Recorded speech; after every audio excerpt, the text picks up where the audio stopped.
여러분 안녕하십니까. 마하나임 뉴스입니다. 주일 오후 잘 보내고 계십니까? 오늘 아침에 말이죠. 여러분들 깜짝 놀라셨죠. 9시 조금 넘어서 속보가 떴죠.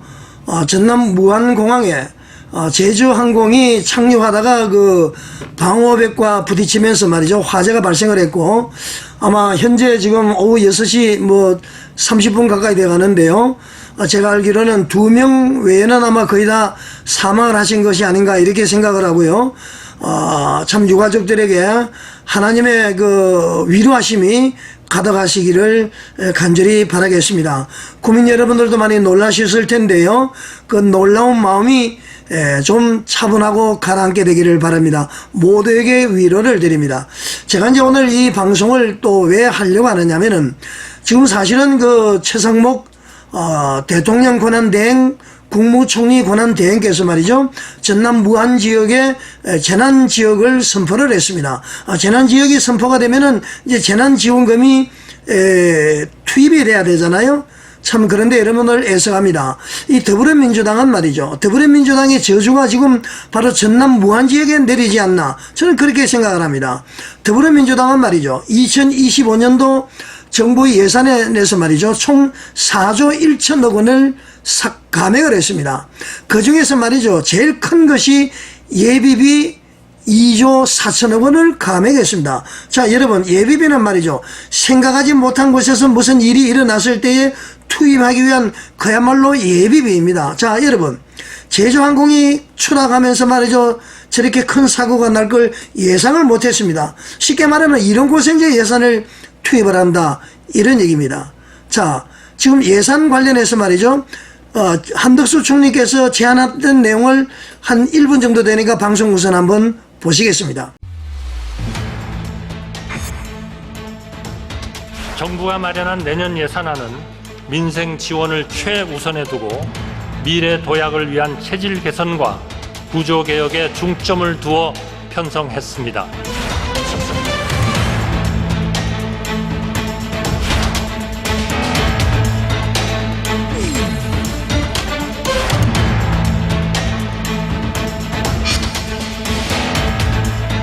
예산안 심사는 재정 역할이 민생의 어려움을 보살피고 국가 경제 활성화를 한층 강화하는 마중물 역할을 어떻게 할 것인가에 대한 민주당은 소득과 자산의 양극화를 타개하고 민생과 경제를 살리기 위한 예산안 마련에 최선을 다하겠습니다.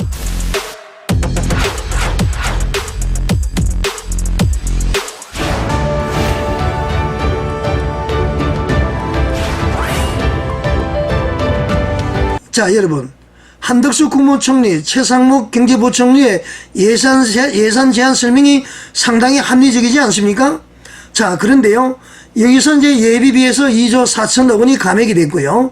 그 다음에는 국고 이자 상환 예산, 경찰 특정 업무, 감사원 특정 업무, 경찰, 검찰, 대통령실, 그 다음에 감사원실, 동해, 심해 가서, 자, 이런 거 다 감액이 됐지 않습니까? 자, 그러면 말이죠. 이 예비비가 막혀서 이제 어떻게 할 겁니까? 특별히 말이죠. 제가 오늘 말씀을 드리고 하는 것은 2025년도에 정부 예산안에서 말이죠. 재난지원금 관련된 예산이 일부 삭감되었습니다. 자, 재난 예산은 얼마를 세웠는지 아세요? 2조 6천억 원을 세웠습니다. 재난대책 예비비를 말이죠. 그 2조 6천억 원 중에 얼마를 삭감했는지 아세요, 여러분? 무려 1조 원 이상이 삭감이 됐습니다. 그래서 최종적으로 재해대책 예비비는 말이죠.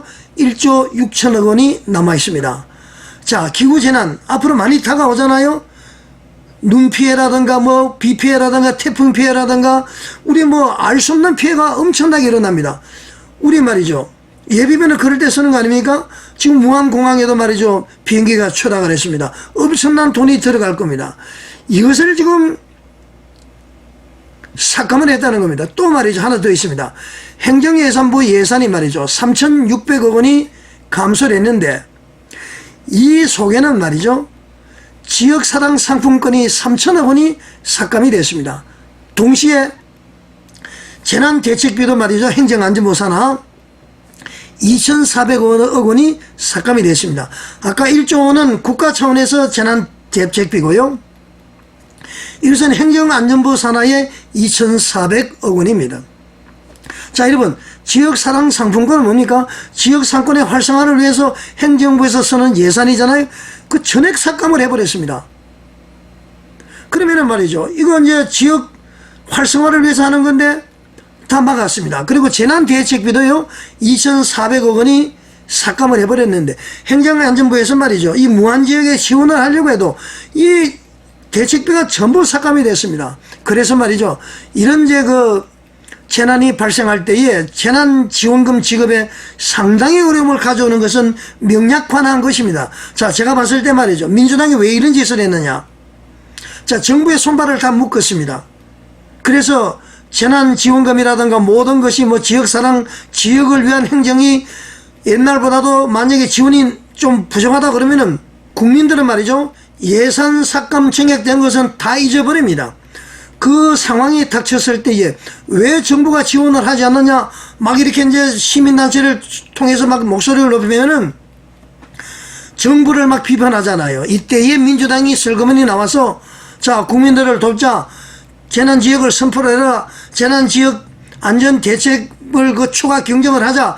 그래서 자기들이 하는 것처럼 하기 위해서 말이죠. 그러면은 백성들은 민주당이 진짜 우리 국민들을 위하는구나, 이런 생각을 할 거 아닙니까? 다시 말하면 말이죠, 정부 여당의 실패를 통해서, 백성들의 비판을 통해서 자기들이 선심하는 것처럼, 자기들이 하는 것처럼 그렇게 하기 위해서, 그리고 현 정권의 실패를 통해서 자기들이 집권을 하기 위한 전략이다, 그렇게 생각을 합니다. 자, 여러분, 민주당의 저주가 지금 현실로 다가옵니까? 정부 예산 예비비 1조 원을 삭감을 했습니다. 2조 4천억 중에 말이죠. 참 놀랍지 않습니까? 그리고 말이죠, 재해 대책비 2조 6천억 원을 세웠는데 거기서 1조 원을 삭감을 해버렸습니다.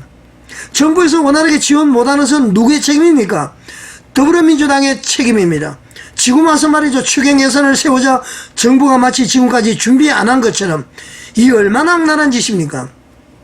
하나 덧붙이면 말이죠, 옛날에 김영삼 정권이 IMF를 맞았습니다. 그때 말이죠, 물론 미국 정부와 김영삼 정권 간의 알력도 있었지만은 김영삼 정부 말기에 말이죠, 노동법 개정부터 시작해서 말이죠, 금융개정법 전부 막 상정을 해서 말이죠, 국회에 있을 때에 민주당이 극렬 막 반대를 했습니다. 발목을 완전히 잡은 것이죠. 그때에 만약에 금융개혁, 노동시장 개혁을 했더라면 IMF 오지 않았을 겁니다. 결국은 김영삼 정권이 실패를 했죠. 그래서 김대중 씨가 집권을 한 겁니다. 김대중 씨가 이런 얘기 했거든요. 집권을 하려면은 남이 실패한 것을 발판으로 삼아 집권을 하려고 해서는 안 된다, 이런 얘기를 김대중 씨가 했는데, 김대중 씨가 말이죠, 바로 김영삼 정권의 실패를 통해서 집권한 사람입니다. 자, 여러분, 우리는 끝과 속이 다르면 되지 않습니다. 이 민주당의 못된 습성을 버려야 됩니다. 지금 전 국민이 슬퍼하고 말이죠, 아마 그 비행기에 탄 175명, 그 다음에 승무원 6명, 전체 181명이죠. 현재까지는 한 6시 30분 오늘 주일날까지는 2명만 생존한 것으로 알고 있는데요. 어떻게 되었는지는 모르겠습니다만 아마 전국에 산재에 있을 겁니다. 이분들의 아픔을 말이죠, 누가 어떻게 달래주며, 예산이 없잖아요. 여기에 예산도 집중 투입하고 나면은 다음에 사고 있을 때는 어떻게 할 겁니까? 한치 앞을 모르는 더불어민주당 규탄해야 됩니다. 우리 국민들은 이 실상을 알아야 됩니다. 이거 모르면 되지 않습니다. 자, 여러분, 이럴 때일수록 말이죠, 우리 애국운동 세력 그리고 한국교회는 나서야 됩니다. 어저께 28일 날 많은 인원이 모여서 외쳤는데요, 우리는 광화문 애국운동 세력과 전광훈 목사님을 중심으로 똘똘 뭉쳐서 윤석열 대통령을 이뻐서가 아니라, 그 사람이 그래도 보수 우파의 대통령이니까 이분을 지켜야 됩니다. 탄핵은 무조건 막아야 됩니다. 그래야만이 말이죠, 종북 세력, 주사파, 좌파 사회주의 공산주의들의 음모를 부술 수가 있는 것입니다. 자, 여러분 전부 애국운동에 동참하시고요. 항상 기뻐하라, 쉬지 말고 기다라, 범사에 감사하라의 말씀처럼 항상 우리 조국 자유 대한민국을 위해서, 한국교회를 위해서 우리는 기도를 해야 됩니다. 여러분 어떻게 생각하십니까? 시청해 주셔서 감사드립니다.